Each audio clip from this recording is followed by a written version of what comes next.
चलो बच्चों class start करते हैं। आज का जो टॉपिक है दैट इज पोटेंशियोमीटर। तो सबसे पहले देखेंगे पोटेंशियोमीटर होता क्या है। ठीक है, वो वोल्ट मीटर से अलग क्यों है, फिर उसका कंस्ट्रक्शन देखेंगे, वर्किंग देखेंगे, है ना, सारी चीजें देखेंगे, फिर एप्लीकेशन भी देखेंगे। तो सारा कुछ देखेंगे इस वीडियो लेक्चर के अंदर में। ठीक है, तो आइए सबसे पहले टॉपिक का नाम लिखते हैं दैट इज पोटेंशियोमीटर। पोटेंशियोमीटर, ठीक है। तो पोटेंशियोमीटर अगर मैं सिंपल भाषा में बोलूं कि पोटेंशियोमीटर कोई डिवाइस नहीं है, ये एक सर्किट है जो कि यूज होता है एग्जैक्ट वैल्यू ऑफ ईएमएफ को कैलकुलेट करने के लिए। ठीक है, एग्जैक्ट वैल्यू ऑफ ईएमएफ अगर आपको चाहिए तो आप यूज करना पोटेंशियोमीटर। ठीक है, तो यहाँ पे मैं लिख देता हूं,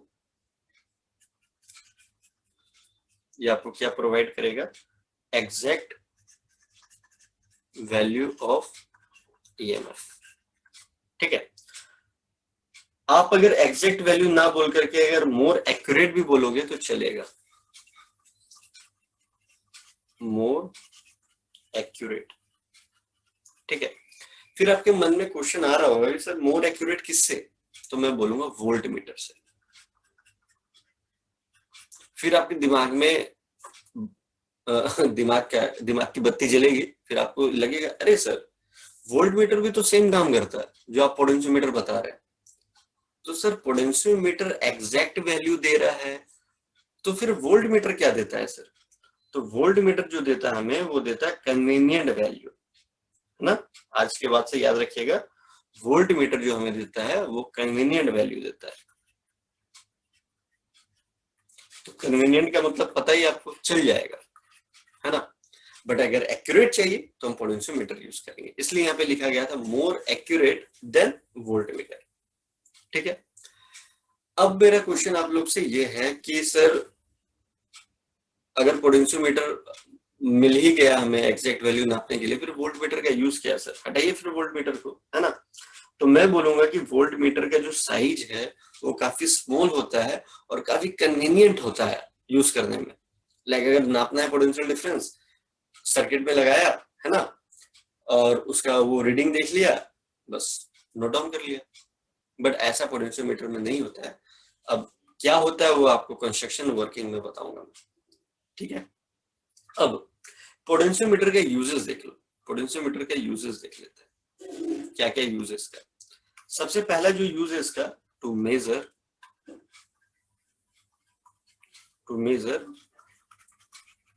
ईएमएफ ऑफ अ सेल, पहला यूज है इसका।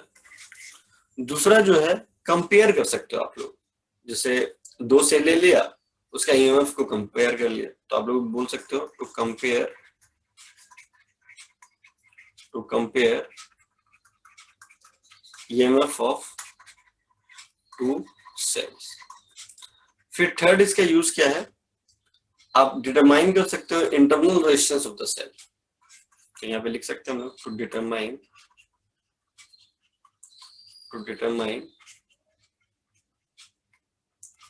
Internal resistance of cell. ठीक है, तो आज हम लोग तो ये वीडियो तो देख लेंगे, मतलब इस वीडियो लेक्चर में पहला पार्ट तो देख लेंगे, to measure the EMF of a cell. But जो कंपेयर वाला पार्ट है और इंटरनल रेजिस्टेंस वाला पार्ट है हम लोग देखेंगे नेक्स्ट वीडियो में। ठीक है, तो चलिए आपको मैं एक एग्जांपल देकर के भी समझाता हूं कि पोटेंशियोमीटर को हमने एग्जैक्ट क्यों बोला और वोल्ट मीटर को कन्वीनियंट क्यों बोला। एक एग्जांपल देकर समझाता हूं तो आप लोगों को और जो पिक्चर है वो क्रिस्टल क्लियर हो जाएगा। बताता हूं, देखिए जैसे मान लो, एग्जांपल देकर समझाता हूं यहाँ पे। जैसे मान लो ये क्या है, रजिस्टर है, यहाँ से आपका करंट फ्लो कर रहा है 2 एम्पियर का, इसका वैल्यू ले लिया हमने 5 ओम। ठीक है, तो अगर मैंने बोला कि V की वैल्यू फाइंड आउट करो तो आप ओम्स लॉ लगा दोगे, V इक्वल्स टू IR, है ना। V इक्वल्स टू I कितना है 2, R कितना है 5, तो 10 वोल्ट। तो देयरफॉर V कितना आ गया 10 वोल्ट। ये जो 10 वोल्ट आया ना, इसको बोलेंगे हम लोग एग्जैक्ट वैल्यू। क्या बोलेंगे? Exact value. अब मैं बोलूंगा कि यहाँ पे मुझे क्या मेजर करना है, पोटेंशियल डिफरेंस। तो आप बोलोगे सर वोल्ट मीटर लगा दो, तो वोल्ट मीटर हमेशा क्या पैरेलल में लगता है पता है, और एमीटर सीरीज में लगता है। और किस रीजन से लगता है वो आपको क्लास 10th में बताया जा चुका है, ठीक है। नहीं तो क्लास 10th का वीडियो मेरे यूट्यूब चैनल पे है, आप जाकर के वहां पे अपना कॉन्सेप्ट को क्लियर कर सकते हैं। तो यहाँ पे लगा देंगे ना वोल्ट मीटर, है ना, पैरेलली। तो अब यहाँ से मान लो 2 एम्पियर का करंट फ्लो कर रहा है, तो ये जंक्शन हो गया, ठीक है। तो करंट 2 एम्पियर का तो जाना चाहिए था इधर ही से, बट जंक्शन है ना, तो कुछ करंट जा सकता है इधर। तो हमने मान लिया, एज्यूम कर लिया कि 0.5 एम्पियर उधर गया होगा और 1.5 एम्पियर इधर जाएगा, क्योंकि जंक्शन है तो डिवाइड हो गई करंट, है ना। तो अब क्या है, V equals to I R, Ohm's law का फॉर्मूला लगाएंगे। इस बार I कितना है मेरे पास 1.5, R कितना है, R तो सेम ही रहेगा 5। तो जब इसको कैलकुलेट कर रहे हो तो आ रहा है 7.5 वोल्ट। अब ये जो आपका आया 7.5 वोल्ट, इसको बोलते हैं कन्वीनियंट वैल्यू, है ना। आना था इसको कितना 10 वोल्ट, बट आ कितना आ रहा है 7.5। हाँ, अब इसको देखने से अब ऐसा नहीं है कि नहीं चलेगा, चल जाएगा, मतलब इसीलिए हम लोग उसको कन्वीनियंट वैल्यू बोलते हैं, ठीक है। बट हमें अगर एग्जैक्ट वैल्यू चाहिए 10 वोल्ट, तो हम लोग यूज करेंगे पोटेंशियोमीटर। क्लियर है यहाँ तक, ठीक है। तो कैसे आप लोग को एग्जाम में लिखना है और कैसे रिप्रेजेंट करना है वो मेरे नोट्स में है, अगर आप लोगों को चाहिए होगा तो आप व्हाट्सएप कर लेना, मैं आप लोगों को सेंड कर दूंगा। पोटेंशियोमीटर का प्रिंसिपल एंड वर्किंग, तो प्रिंसिपल आपके स्क्रीन पे लिखा हुआ है।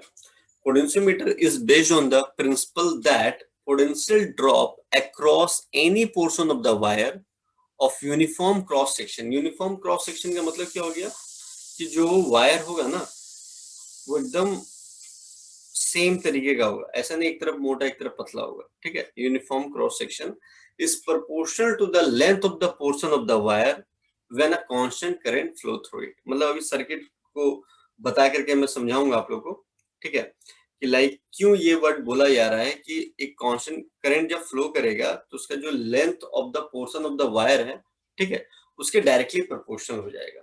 चलिए उसको देखते हैं। तो सबसे पहले हम लोग सर्किट ड्रॉ करते हैं, क्योंकि बिना सर्किट का तो आप लोगों को समझ में आएगा नहीं ये चीज, है ना। चलिए ड्रॉ करता हूँ।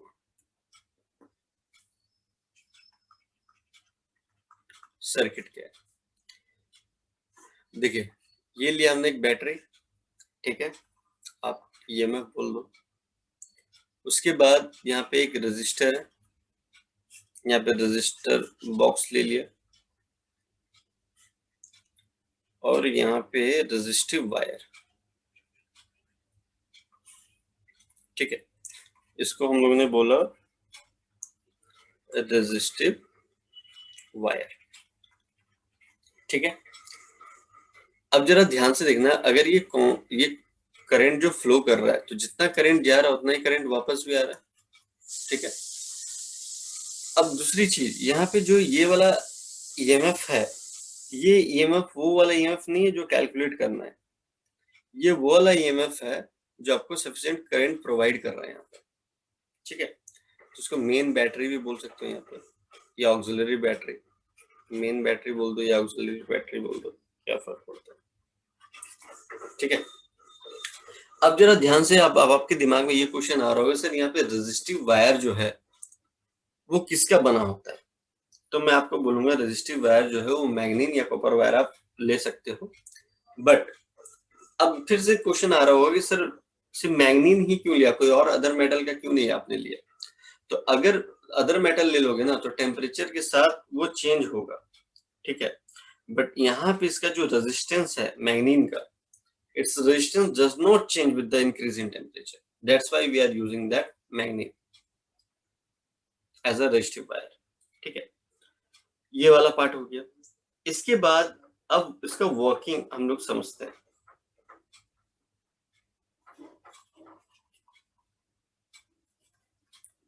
वर्किंग समझते हैं, ठीक है।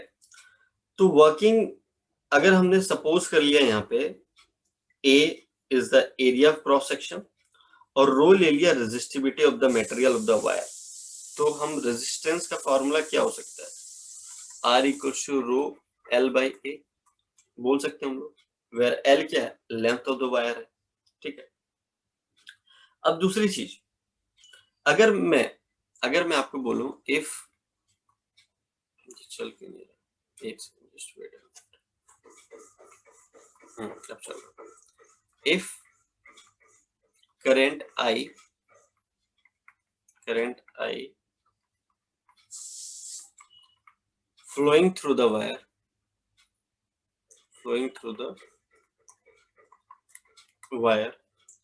then V equals to IR तो लिख ही सकते हैं, है ना। V equals to IR लिख दिया, R का भी हम लोग ने रो L by A देखा था, तो V equals to I row L by A बोल सकते हैं हम लोग, एकदम बोल सकते हैं। अब यहाँ पे आपको ऑब्जर्व करना है कि कौन सा कांस्टेंट है, कौन सा वेरिएबल वाला टर्म, ठीक है। तो I कांस्टेंट करंट फ्लो कर रहा है, ठीक है, एक फिक्स हो गया ना, वही करंट फ्लो कर रहा है, ठीक है। रेजिस्टिविटी हमारा कांस्टेंट होता है, और ए हमने क्या लिया था, एक यूनिफॉर्म वायर लिया था ना, तो हमारा वो भी एरिया क्या हो जाएगा, कांस्टेंट हो जाएगा। अब एल जो है दैट इज वेरिएबल, ठीक है। एल हमारा, क्योंकि हम मान लो ये ए पॉइंट है, ये बी पॉइंट है ना।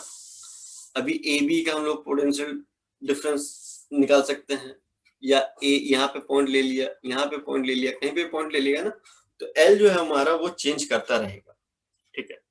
तो जो कांस्टेंट टर्म है तो उसको डायरेक्टली हम लोग ऐसे यहाँ पे लिख सकते हैं, v, है ना, v is directly proportional to l, लिख सकते हैं, क्योंकि l ही तो वेरिएबल है, बाकी सब कांस्टेंट है। इसी को अब ये प्रोपोर्शनल का साइन हटाएंगे तो एक कांस्टेंट टर्म इंट्रोड्यूस होगा, ठीक है। किसी किसी बुक में k भी दिया रहता है, और किसी किसी बुक में ये सिग्मा वाला भी दिया रहता है, डरने वाली कोई बात नहीं है, ठीक है। अब देखो ध्यान से, अब यहाँ पे जो k है और ये जो सिग्मा है, इसको हम लोग बोलते हैं पोटेंशियल ग्रेडियंट। क्या बोलते हैं, पोटेंशियल ग्रेडियंट, लिख देता हूं, पोटेंशियल ग्रेडियंट, ठीक है। एक ये तरीका है वर्किंग रिप्रेजेंट करने का, एक दूसरा तरीका भी बताता हूं, ठीक है, वो भी बताता हूं, क्योंकि देखो अलग अलग बुक में ना अलग अलग तरीके से, तो ये मुझे दो बेस्ट मेथड लगा, इसलिए मैं आप लोग के साथ शेयर कर दे रहा हूँ दोनों तरीके, जो आपको इजी लगे आप एडॉप्ट कर लेना, कोई दिक्कत वाली बात नहीं, ठीक है। अब देखिए रेजिस्टेंस पर ये दूसरा मेथड है, सेकेंड मेथड, ठीक है। तो हम लोग क्या बोल सकते हैं, रेजिस्टेंस पर यूनिट लेंथ, तो resistance per unit length rho equals to R by L, ठीक है। तो देयरफॉर आर अगर मुझे लेना है तो रो एल लिख सकता हूं, एकदम लिख सकते हैं, ठीक है। अगर करंट फ्लो कर रहा है सर्किट से, तो according to Ohm's law V equals to I R, I equals to क्या हो जाएगा, V बाई आर, यहाँ पे तो EMF यूज हो रहा तो E लिखेंगे, R क्या है। अब देखो तीनों रेजिस्टेंस हमारा सीरीज में कनेक्टेड है, ये वाला पार्ट, ये वाला पार्ट और ये वाला पार्ट, ये स्मॉल r, ठीक है। तो ऐड कर दो सबको, तो क्या करेंगे यहाँ पे, कैपिटल R लिख रहे हैं रेजिस्टेंस बॉक्स के लिए, ठीक है, प्लस स्मॉल r प्लस, अब देखो ध्यान से, ये जो हमारा है रेजिस्टिव वायर जो है, ठीक है, ये कितने का है, लेंथ L है, ये कितने का है, लेंथ L, ठीक है। अब यहाँ पे आप मुझे ये बताओ कि इसका जो R का वैल्यू अभी हम लोगों ने फाइंड आउट कर रखा था ना, यहाँ पे R equals to rho L, ठीक है। तो रेजिस्टिव वायर के लिए हम लोग यहाँ पे रो L लिख सकते हैं, ठीक है।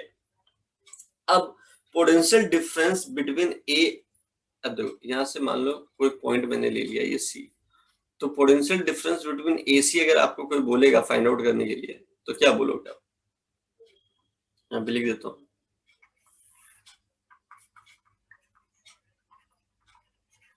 Potential difference between AC, A and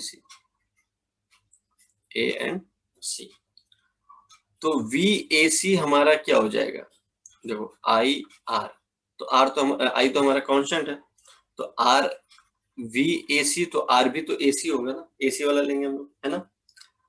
तो VAC इक्वल्स टू I, हम लोग ने ये वाला वैल्यू यहाँ पुट कर देंगे, E upon R plus rho L, ठीक है, इनटू, अब आर ए सी हमारा क्या हो जाएगा, अब देखो R equals to rho L है, ठीक है, अगर मैं इसको सॉरी ये आर ए बी लिखूं तो भी रो एल होगा, ठीक है, या मैं आर ए सी लिखूं तो भी ये रो एल ही होगा यहाँ पे, है ना, तो यहाँ पे लिख देता हूं मैं रो एल, कोई दिक्कत यहाँ तक नहीं होनी चाहिए आप लोग, ठीक है। अब दूसरी बात जरा ध्यान से सुनना आप लोग, ठीक है, यहाँ पे कौन सा टर्म कांस्टेंट है, कौन सा टर्म वेरिएबल है, ये आप लोगों को बताना है, बताइए क्या हो। अब यहाँ पे आपका ये कांस्टेंट है, ये भी कांस्टेंट है, ये भी कांस्टेंट है, ये भी कांस्टेंट है, ये भी कांस्टेंट है, वेरिएबल क्या है हमारा एल है, क्योंकि हम जो पॉइंट सी लिए थे वो हो सकता है मैं यहाँ ना लेकर के यहाँ ले लूँ, यहाँ ले लूँ, यहाँ ले लूँ, कहीं पे भी ले सकता हूँ, तो एल हमारा वेरिएबल है, तो अगर एल हमारा वेरिएबल है तो वी ए सी में बोल सकता हूँ डायरेक्टली प्रोपोर्शनल टू एल, ठीक है। अगर मैं प्रोपोर्शनल का साइन हटाऊं तो एक कांस्टेंट टर्म लगेगा जो कि सिग्मा एल, अभी बताया था, यहाँ के लिख सकते हो, सिग्मा लिख सकते हो, अब इसी को क्या बोलते हैं, पोटेंशियल ग्रेडियंट,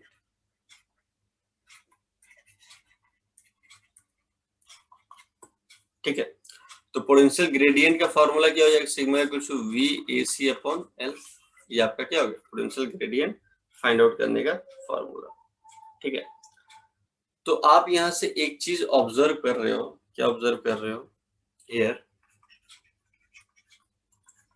के और sigma equals to V by L, ठीक है, is called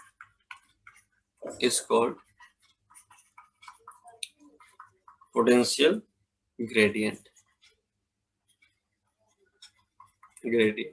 that is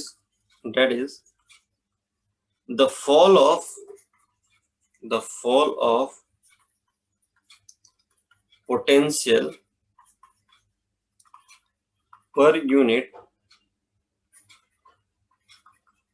length of the wire, ऐसा समझ, इसका मतलब यही है, that is the fall of potential per unit length of the wire, इसका मतलब यही है पोटेंशियल ग्रेडियंट का मतलब, ठीक है।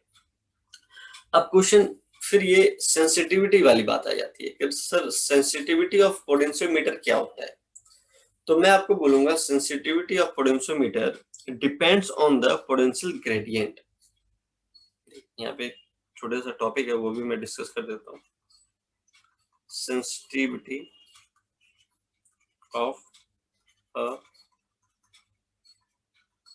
पोटेंशियोमीटर, ठीक है। तो यहाँ पे हम लोग लिखेंगे sensitivity of a potentiometer depends on the potential gradient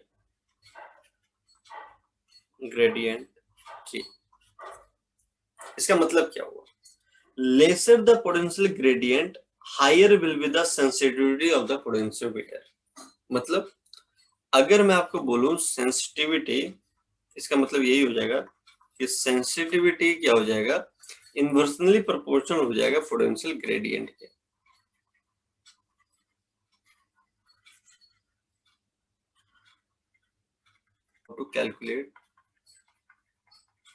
how to calculate EMF,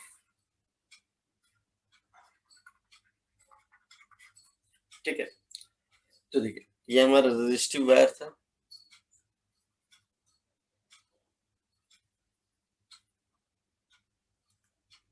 ये हमारा रेजिस्टिव वायर था, ठीक है।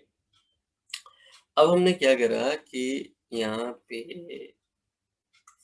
ये हमारा सप्लाई है, यहाँ पे गैल्वेनोमीटर ले लिया हमने, और ये एक जॉकी की है, ये जो एरो बनाया है ये जॉकी की है, ठीक है।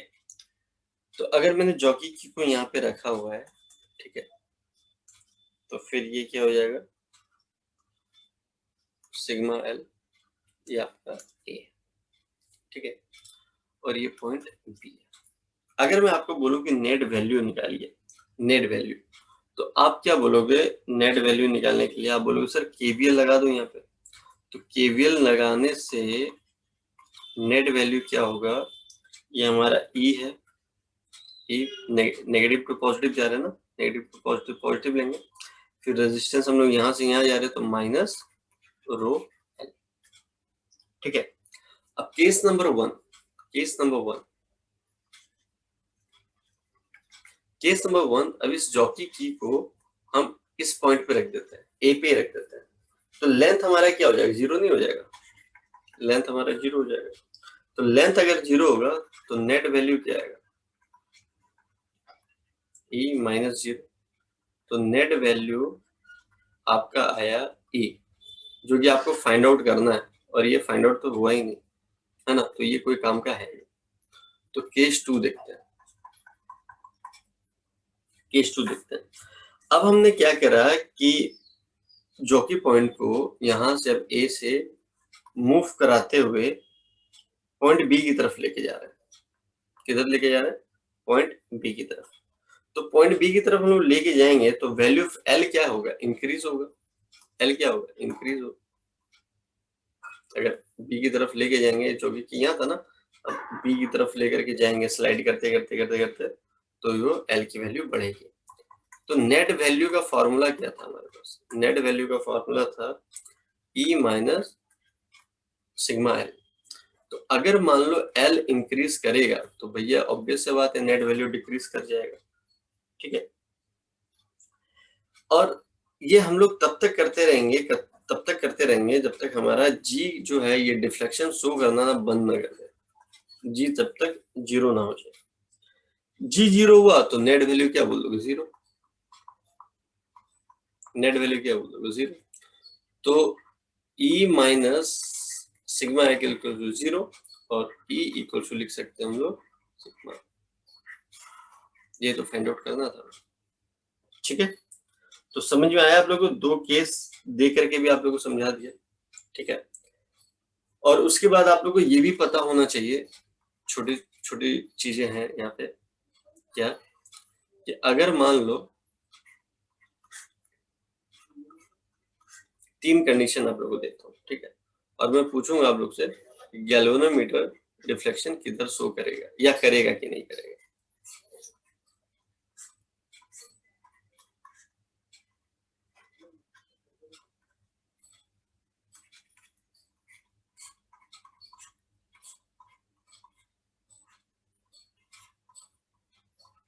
ठीक है, पहला में हमने दे दिया वैल्यू जो है, पहला में 12 वोल्ट और नीचे दे दिया 16 वोल्ट। तो करंट कैसे फ्लो करेगा? हायर टू इधर से फ्लो करेगा, है ना, ठीक है। अब जरा ध्यान से देखिएगा मैं जो बोलने जा रहा हूँ आप लोग को। तो डिफ्लेक्शन कहाँ से शो करेगा? डिफ्लेक्शन इधर को शो करेगा गैल्वेनोमीटर का, ठीक है। यहाँ पे जो वैल्यू है, यहाँ पे है आपका 12 वोल्ट और ये 10 वोल्ट। तो करंट कैसे फ्लो करेगा? हायर से, है ना, हायर से लोअर की तरफ। इसका डिफ्लेक्शन किधर को शो करेगा? जिधर ज्यादा होता है, इधर 12 वोल्ट है ना, इधर को डिफ्लेक्शन शो करेगा। अब इसमें मैंने क्या करा कि 10 वोल्ट दोनों में सेम सेम रख दिया, तो सेम सेम रख दिया तो जी में कोई डिफ्लेक्शन दिखेगा? कोई डिफ्लेक्शन नहीं दिखेगा। क्लियर है? जब दोनों का पोटेंशियल सेम हो जाएगा तो डिफ्लेक्शन शो करेगा ही नहीं, ठीक है। तो ये सारी चीजें आप लोगों को बता दिया मैंने, ठीक है। नेक्स्ट क्लास में हम लोग कंपैरिजन देखेंगे, दो सेल का ईएमएफ, दो सेल ले लेंगे, उसके ईएमएफ का कंपैरिजन देखेंगे, ठीक है। और आप लोग ऐसे ही वीडियो को देखते रहें और कॉन्सेप्ट को क्लियर करते रहें। मिलते हैं next class new video new concept के साथ। Till then bye bye, take care.